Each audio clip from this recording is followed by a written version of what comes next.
welcome back to the channel, and today we're going to be doing an oil change and a transmission final drive oil change on this Yamaha D'elight. So I'm going to go over what you're going to need to do this job. So basically you're going to need some 1040 oil, semi-synthetic, and a drain pan, obviously to drain your oil in. You might need a smaller one for the final drive oil, but we'll get to that in a minute. Tool wise, you're going to need a 17mm socket. I will show you that later. A 12mm socket, a nice little extension, and a 3/8 ratchet. So basically we're going to undo the drain bolt, which is just here. It's a 12mm. That's loose. This can be a bit tricky, but if you get your hand right in there, not sure whether you're going to pick that up on the camera or not. Now what I do, as I'm undoing the actual drain plug, I put pressure upwards, so I'm not going to get my hand covered in oil, but that's still a possibility. But let's see how we get on. So now I feel when those threads are completely at the end, which is now. So if I just go like that, nice smooth transaction. That's what we like to see. Right, so now we're going to remove the oil strainer. Make sure your oil pan is slightly over the oil strainer. I will note that these are normally really tight because they've got an O-ring. The O-ring dries out and then it makes it really hard to undo. I might need a bigger tool. Just watch your fingers. Oh, that was pretty tight. Now make sure you use the correct size socket, and what you want is a 6-sided socket like that, because that would fit that better and it will save it from raining it off. We've all been there, haven't we, Ash? Yep. If it is rained off, it'd be good to order another one, because when they become really tight, then it makes it virtually impossible to get them off. Now, be careful because there's a spring in here. So you've got the cap, you've got the spring. You can see the O-rings come off there. And inside that spring, you have a gauze filter, which looks like that. Now check the gauze filter to see, you can see that's really filthy. And you can actually see on this one, there is bits. There's actually bits of metal in there. That is not a good sign. Although this bike actually is really well used. It belongs to a couple of my local village. They run a post office and they use it for delivering papers. And I think it's probably got about 30,000 on this bike. So yeah, just check that. What I'm going to do now, I'll clean that out with some fuel. But actually, let's see if we can pick that up with the camera.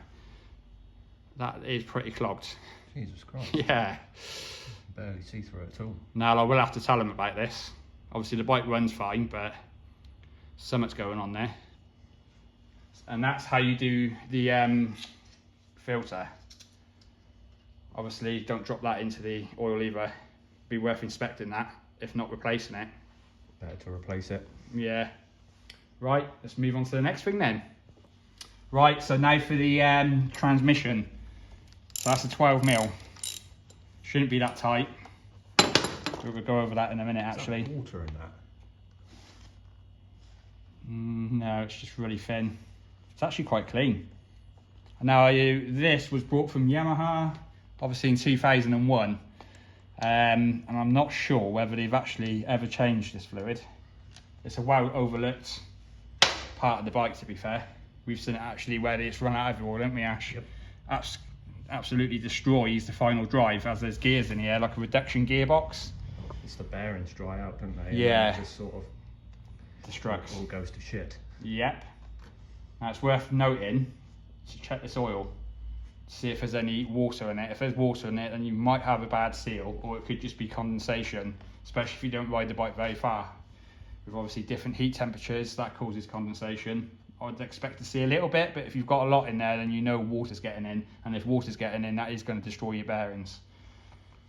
But as you can see, that looks pretty, I don't know if you can zoom in on that, but mind the bits in the bottom, that was actually in the tray before. Yeah, it's a dirty tray. Yeah.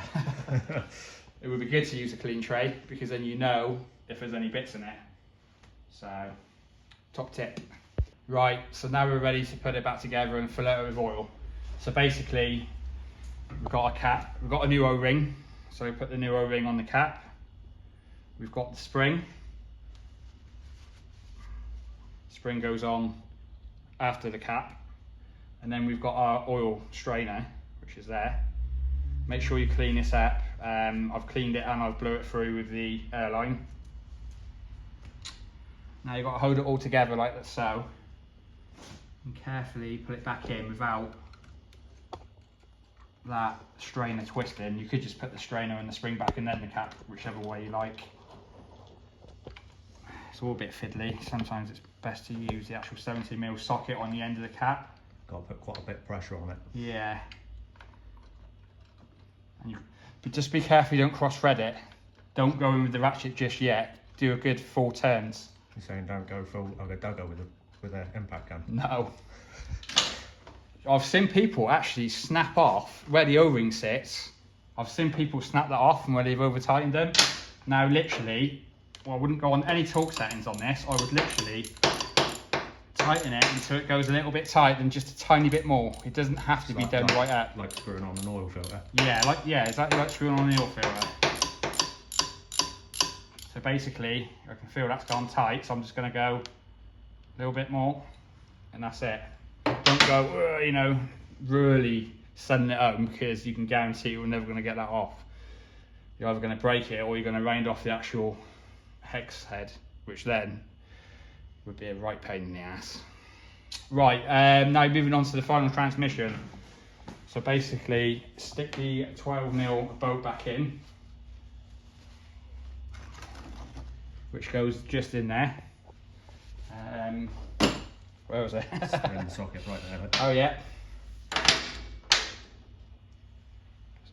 It's a good thing to check on this actually, is this copper O-ring just there. Replace if you've got one. If not, they're normally fine, but At least clean them up. yeah, it's not under any sort of pressure. Again, it doesn't need to be ranged right up. I'm sure if you go online there will be a torque setting for it if you really want to torque it up, but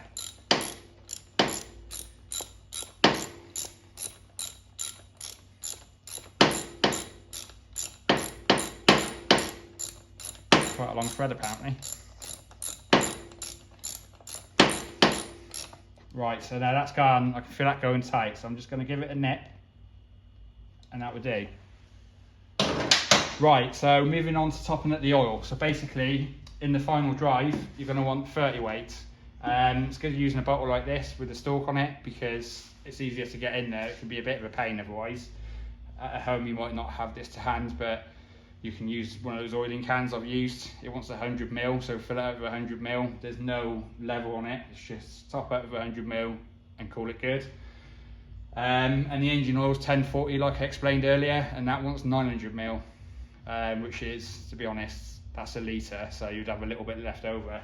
It's not end of the world if you overtop it a little bit, but you don't want it too much, because I've seen it where people top it right up to the dipstick and then have running issues, because basically then it'll push it all through the airbox and back through the engine. Let's move on to the next part then. Right, so now get your 100ml of transmission oil and fill that up. You've got to be careful you don't spill any here, because we know we've got 100ml in that bottle. Just empty all that into there.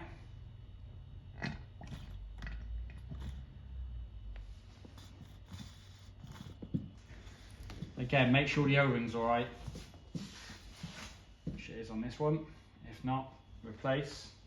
Put the cap back on, and again, just make sure it's straight, and it should be very easy to put in like that. Could be quite easy to cross thread it being plastic, but it shouldn't need any sort of force. Right, so back onto the engine oil. We're going to stick the drain plug back in now. We've got a new O-ring on it, so that's all good. That's quite important on the engine oil because it's quite likely that's going to leak if it's not. So let's get the drain plug put back in and then we'll top it the oil. Right, so next we're going to take the dipstick out and we're going to fill it up with oil. Holy moly, what? That's a hell of a lot of moisture. Now that sort of explains why there's bits of filings in the in that strainer. But to be fair, they do, like I said earlier, they use it as a paper round bite, so it's stopping and starting. Now I would say a lot of that is probably due to heat cycles, the engine not warming up properly in the oil, which then causes moisture. And if you repeat that over and over again, you get that buildup, especially in top of the engine. But the actual engine oil wasn't that milky, so I'm not too concerned. It's something to note and something to report back to the customer. I'm going to wipe that off, and then we're going to top it up full of oil. As you can see, look at the state of that dipstick. This is how much this bike is used. But they are pretty good. They do normally have the oil change quite regularly, but like I said, they use it day in, day out. You need a funnel for this part.